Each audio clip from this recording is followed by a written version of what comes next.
विधानसभा का सत्र है। इस बार सत्र बारिश के कारण हुई तबाही के कारण जो है वो विलंब हुआ है और स्वाभाविक रूप से बारिश से हुए नुकसान के कारण जिनकी जिंदगी चले गई है, लोगों के घर चले गए हैं, उन सारी बातों को लेकर के चर्चा होगी और गवर्नमेंट इसमें रिहेबिलिटेट किस प्रकार से उनको करने की कोशिश कर रही है, उनको राहत किस प्रकार से प्रदान कर रही है, इन सारी बातों पर चर्चा होगी ही। इसके अलावा बहुत सारी चीजें, गारंटी के बारे में भी पूछताछ होगी और गारंटी के साथ साथ में दूसरी चीजें जो हिमाचल प्रदेश में जो इंडस्ट्री हिमाचल छोड़ करके जा रही है उसके बारे में भी पूछताछ होगी, उनको जवाब देना होगा। आप लगातार आपके इस तरह के बयान आ रहे हैं कि हिमाचल प्रदेश जैसे बिजली का रेट बढ़े हैं और इंडस्ट्री को लेकर और बहुत सारी चीज़ें, क्या लगता है कि गवर्नमेंट जल्दबाजी में इस तरह के फैसले ले लिए या कोई प्रेशर है? मुझे मालूम नहीं है ये सारे निर्णय जो है वो उनको कौन सलाह दे रहे हैं। वैसे सलाहकार उनने बहुत ज़्यादा रखे हैं, वो सलाह क्या दे रहे हैं, लेकिन इस आपदा की घड़ी में एक तरफ जहां पूरी तबाही से सारे तरफ हुई है और वहां जो इंडस्ट्री जो कंट्रीब्यूट कर सकती है, इस तबाही में कर सकती है, इस मदद कर सकती है, रोजगार देने के लिए मदद कर सकती है, उसको भी हिमाचल से बाहर जाने के लिए विवश कर रही है। खासतौर से जो अभी उन्होंने जो इंडस्ट्रियल सेक्टर में जो पावर का जो टैरिफ इंक्रीज किया है उसके कारण आप मान करके चलिए कि बहुत बड़ी इंडस्ट्री हिमाचल छोड़ करके चले जाएगी। बहुत सारी इंडस्ट्री चले भी गई और बहुत सारी जाने की तैयारी में है। हिमाचल प्रदेश में इंडस्ट्री आने का बहुत बड़ा कारण एक है क्योंकि बिजली सस्ती मिलती है और एश्योर्ड सप्लाई मिलती है। इस बात को लेकर के हिमाचल प्रदेश में इंडस्ट्री आती है। अब यहाँ जिस प्रकार से बिजली का टैरिफ जो है वो इंक्रीज कर दिया, बढ़ा दिया, ऐसे में इंडस्ट्री हिमाचल प्रदेश से छोड़ने के लिए विवश होगी। सरकार जो आपने पूछी है सेब के संबंध में, मैं उसमें एक चीज जरूर कहना चाहता हूं। जब झूठ बोल करके सत्ता हासिल की जा सकती है तो ये तो बहुत छोटी सी बात है। झूठ बोलना इनके लिए एक आदत सी बन गई है, उसमें कतई भी परहेज करने की इनकी आदत नहीं है।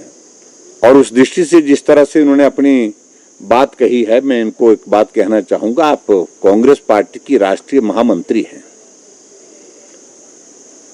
और राष्ट्रीय महामंत्री होने के नाते चुनाव के दिनों में आपने हिमाचल प्रदेश में कुछ जगह सभाएं की थी और उन सभाओं में कहा था कि बागबान अपने सेब की कीमत खुद तय करेंगे। सेब का सीजन निकलने को है, आधे से ज्यादा निकल गया है।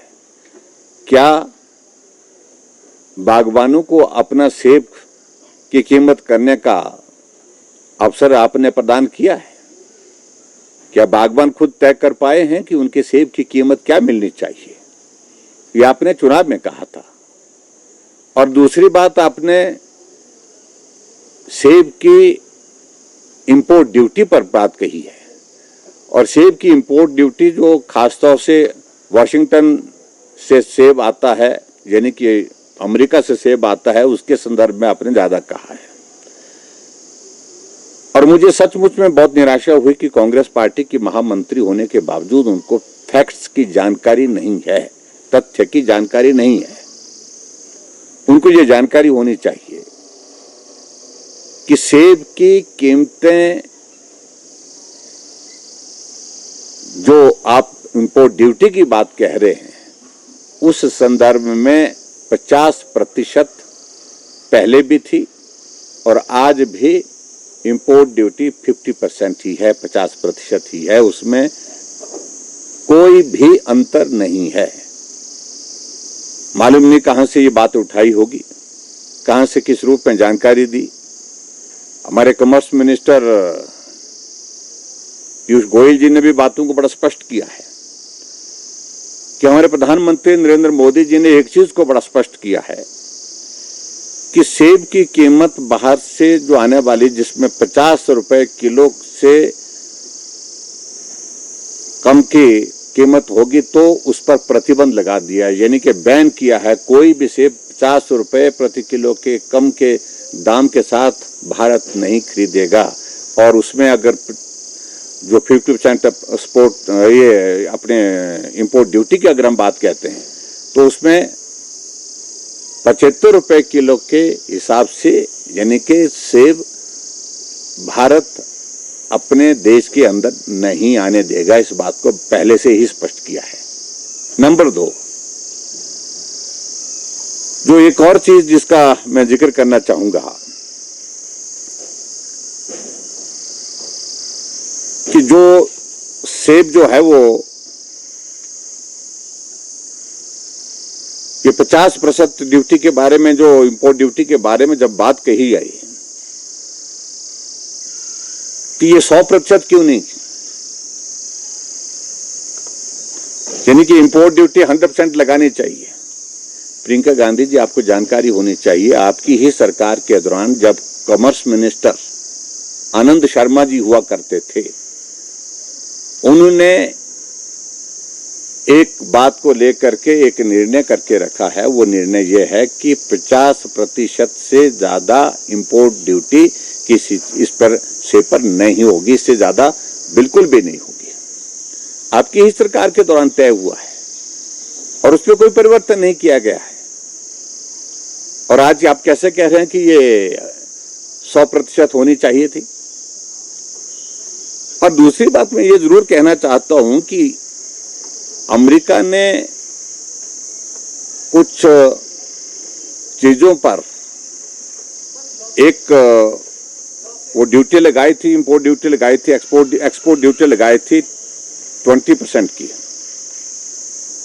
और उसके ही संदर्भ में भारत ने भी जो है, जिसको हम रिटेलिएट इंपोर्ट ड्यूटी कहते हैं, वो लगाई थी। जब अमेरिका ने उसको बंद कर दिया, देखिए इस बात को लेकर के जो वर्ल्ड लेवल पर जो ट्रेड होते हैं, उन ट्रेड में इस तरह की स्थिति आती है कई बार जहां इस प्रकार के निर्णय किए जाते हैं। अमेरिका ने कुछ इस तरह के निर्णय किए थे जिसमें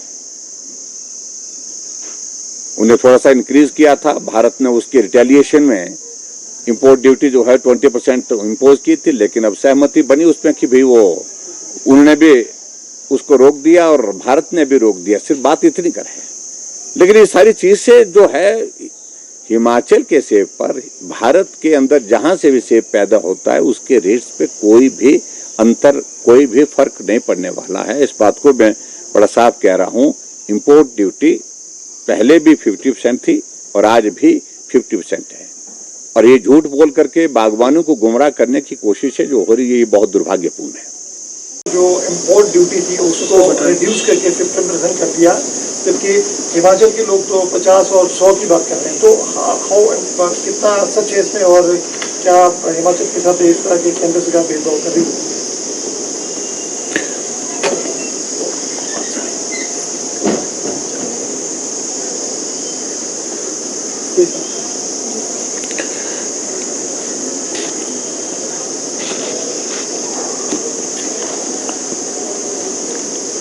मालूम पड़ा है कि प्रियंका गांधी जी शिमला आई हैं और इन दिनों बारिश और बरसात के कारण प्रभावित इलाकों का दौरा भी किया।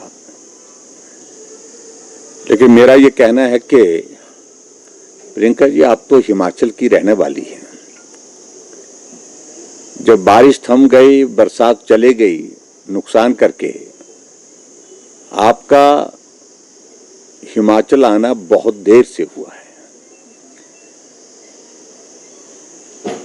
अच्छा होता है ये दौरा अगर आपने, जब हिमाचल प्रदेश में चारों तरफ तबाही हो रही थी, लोगों के घर उजड़ गए, लोगों के बगीचे उजड़ गए बारिश और बरसात के कारण, उस वक्त आए होते तो अच्छा रहता।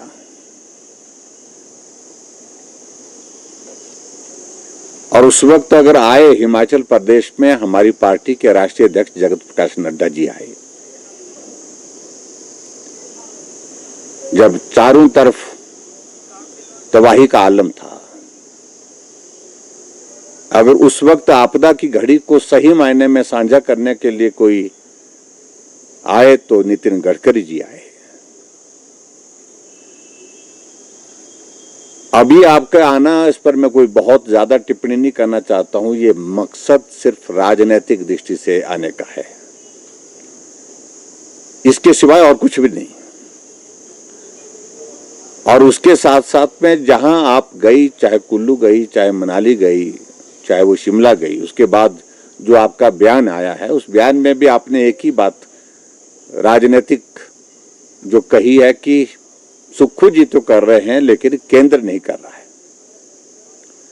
अगर सुक्खू जी कुछ कर रहे हैं थोड़ा बहुत, वो केंद्र के कारण ही कर रहे हैं, ये उनको जानकारी होनी चाहिए। और इसलिए आपका ये हिमाचल प्रदेश में आकर के बाढ़ प्रभावित, बरसात से प्रभावित इलाकों का जो दौरा है, ये विशुद्ध राजनीतिक है और राजनीति के सिवाय इसमें और कुछ नहीं है। और दूसरी बात, वैसे भी हिमाचल के लोग आपको बहुत याद कर रहे थे काफी दिनों से, क्योंकि आप जब चुनाव के दिनों में आई थी, उस वक्त आपने वादा किया था कि कैबिनेट की पहली बैठक में महिलाओं को 1500 रुपए मिलेगा, 5 लाख हिमाचल के नौजवानों को नौकरियां दी जाएंगी, 2 रुपए किलो गोबर खरीदा जाएगा, 300 यूनिट बिजली के फ्री दिए जाएंगे। बहुत सारी बातें, जो 10 गारंटियां। आप उस 10 गारंटियों का जिक्र करने के बाद, सरकार बनने के पश्चात 10 महीने के बाद, यानी कि 10वां महीना शुरू हो गया, उसके बाद आप आ रही है हिमाचल प्रदेश में, और वो भी ऐसी घड़ी में जब त्रासदी हुई है, लोगों का नुकसान बहुत ज्यादा हुआ है, लोगों के घर बह करके चले गए हैं, और उसमें भी आप राजनीतिक दृष्टि से अपनी बात कह रही हैं।